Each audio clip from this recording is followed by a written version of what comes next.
سڵاو و ڕێز بۆیەوە بینەرانی خۆشەویستی تلویزیۆنی کۆمەڵە بە یارمەتی هاوڕێیانی ئەوکارم لە خزمەتەوە یازی زاین بۆ پێشکەشکردنی گەشتی هەواڵەکانی سەر لە بەیانی ئەمڕۆی سێشەممە سەردێڕی گرنگترین هەواڵەکان چالاکی لە ئەنگرانی کۆمەڵە و حیزبی کۆمۆنیست ئێران بە بۆنەی سیویەکی جۆزەردان ڕێزگرتن لە یادی ئەبولفەز ئادینەزادە لەلایەن دایکی نەمر شەهریار محەممەدی گیان لە دەستدانی گەنجێکی خەڵکی سنا بەهۆی بەربوونەوە لە زیپلاینی ئاویار ڕێگریکردن لە ئازادی خالید مهماندوست لە زیندانی مەهاباد بەیانیەی یەکگرتووی بنەماڵە دادخوازەکانی ئێران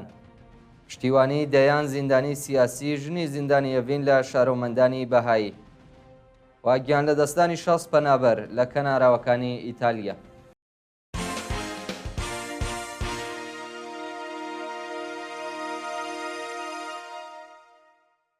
درێژەی هەواڵەکان چالاکی لە ئەنگرانی کۆمەڵە و حیزبی کۆمۆنیستی ئێران بە بۆنەی سیویەکی جۆزەردان بەپێی هەواڵی گەیشتوو ڕۆژی دووشەممە 38 جۆزەردان کۆمەڵێک لە لایەنگرانی کۆمەڵە و حیزبی کۆمۆنیستی ئێران بە بۆنەی سیویەکی جۆزەردان ڕۆژی پێشمەرگەی کۆمەڵە لە دەوروبەری شاری بانە مەراسمێکیان بەڕێوە برد بەپێی و راپۆرتە مەراسمەکە سەرەتا بە ڕاگررتنی خولەک بێدەنگی بۆ ڕێزگرتن لە یادی هەموو گیانبەختکردوانی ڕێگای ئازادی و بەرابەری دەستی پێکرد و دوجار سرودی ئەنتەرناسیۆناڵ سرودی جیهانی هاوپشتی چینی کرێکار خوێندرا بە دوای خوێندنی سرود یەکێک لە هاوڕێیان لەسەر سیویەکی جۆزەردان و مێژووی پێشمەرگەی کۆمەڵا بۆ بەشداربوونی ئەو مەراسمە قسە و باسی کرد بە دوایدا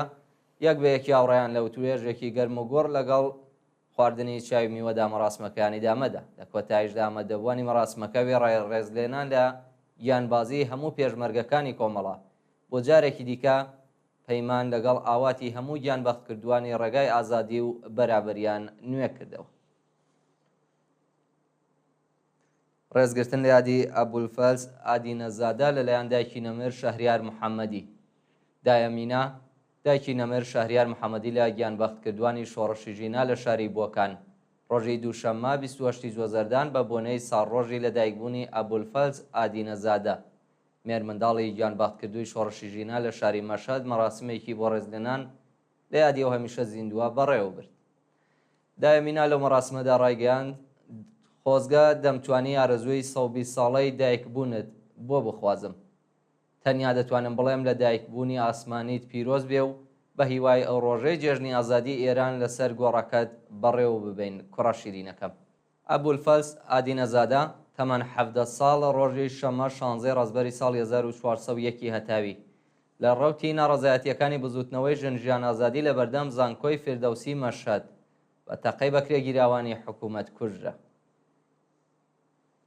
یان لە دەستانی گەنجێکی خەڵکی سنا بەهۆی بەربوونەوە لە زیپلاینی ئاویەر ڕۆژی دووشەممە 28 جۆزەردان گەنجێکی تەمەن 20 ساڵی خەڵکی سنە لە پردی هەوای زیپلاینی ئاویەری سنە بەربووە خوارەوە و دەست بەجێگیانی لەدەستە بە وتەی سەرچاوەکانی هەواڵ هێشتا هۆکاری ئەو ڕووداوە ڕوو نییە و هێزەکانی پۆلیس و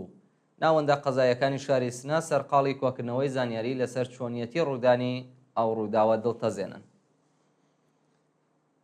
ڕێگریکردن لە ئازادی خالید مهماندوست لە زیندانی مەهاباد خالید مهماندوست هاوڵاتی خەڵکی مەهاباد کە دوایین ڕۆژەکانی چوارەمین مانگی بەندکرانی لە زیندانی ئەو شارە تێپەڕدەکان لە بارودۆخێکی دەرونی و جەستەیی ناجێگیردا بەسەردەبات بەڵام بەرپرسانی زیندان لەگەڵ ئازادی ناوبرا و دژایەتی دەکەن خالید مهماندوست جارێک هەوڵی خۆکوشتنی داوە و دوکتەرەکەی پێداگری کردووە کە ناوبرا و توانایی تێپەڕکردنی سزای بەندکرانەکەی نییە ناوبرا و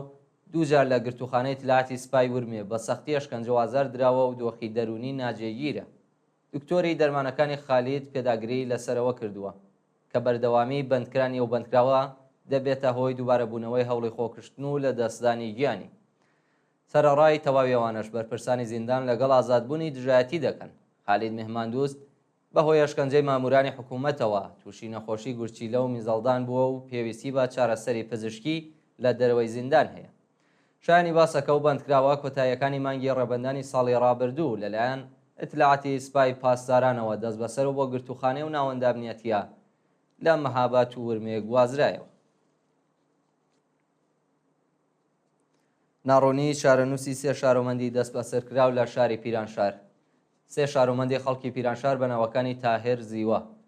سەلاح سوڵتانی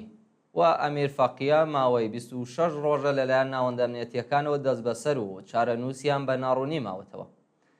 بەپێی راپۆرتی کەمپەینی بەرگری لە بەندکراوانی سیاسی و مەدەنی، ئەو سێ شارۆمەندە ڕۆژانی سەرەتایی مانگی جوێزەردانی ئەم ساڵ بەبێ بەڵگەی قەزایی لەلایەن هێزەکانی حکوومەتەوە دەست بەسەر و هیچ زانیاریەک لەسەر هۆکاری بەندکران و شوێنی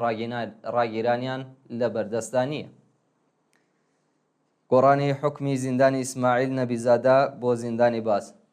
لە ماوەی چەند ڕۆژی ڕابردوودا حکمی زیندانی ئیسماعیل نەبیزادە لە دەست بەسەرکراوانی شۆڕشی ژیناو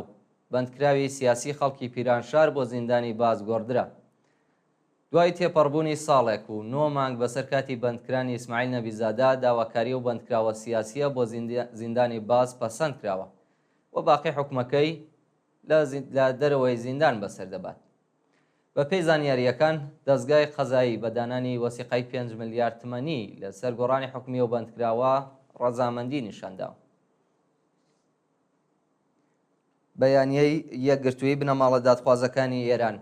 ڕۆژی دووشەممە 28 جوێزەردان بنەماڵە دادخوازەکانی شۆڕشی ژینا بە بۆنەی ساڕۆژی لەدایکبوونی ئەبوولفەز ئادینەزادە بەیاننامەی یەکگرتوویان بڵاو کردەوە. کۆمەڵێک لە بنەماڵە دادخوازەکانی شۆڕشی ژینا بە کۆبوونەوە لە ماڵی نەمر جەواد حەیدەری لە گیانبەختکردوانی شۆڕشی ژینا لە شاری قەزوێن بەیاننامەی یەکگرتوویان بڵاو کردەوە. لە بەشێکی ئەو بەیاننامەیەدا هاتووە: ئێمە پێکەوە کۆبووینەتەوە تا بە خەڵکی ئێران، کەسانێک کە هەرڕۆژ لە بەرەی خەبات و بەرخۆداندان بڵێن وازمان لە هەموو شتێکێ ناوە و سوێندمان خواردووە کە هەموو دار و نەدارمان لە ڕێگای پیرۆزی ڕۆڵەکانمان بۆ ئازادی ئێران هەزینە بکەین.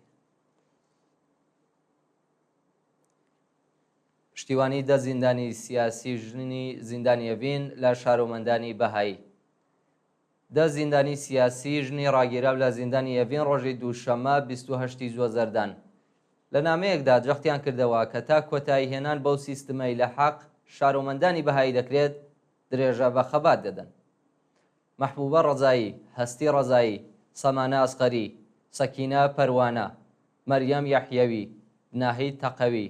نەرگس محەممەدی، ئانیشا سەدوڵڵاهی، سپیدە قۆڵیان و گۆڵڕۆخ ئیرایی لە نامەیەکدا ڕایان گەیاند. بێدەنگی لە ئاست ئەو ستەمەی لە حەق شارۆمەندانی بەهایی دەکرێت بە خیانەت دەزانین و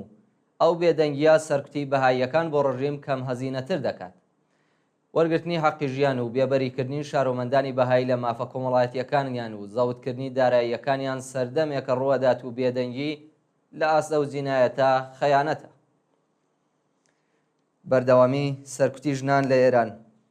بە پێی ویدیوانەی لە تۆڕە کۆمەڵاتیەکان بڵاوکراوەتەوە، ژنێکی گەنج لە یەکێک لە شەقامەکانی تاران بە توند و تیژیەوە لەلایەن سەرکوتگەرانی خامنەیەوە دەست بەسەر کراوە.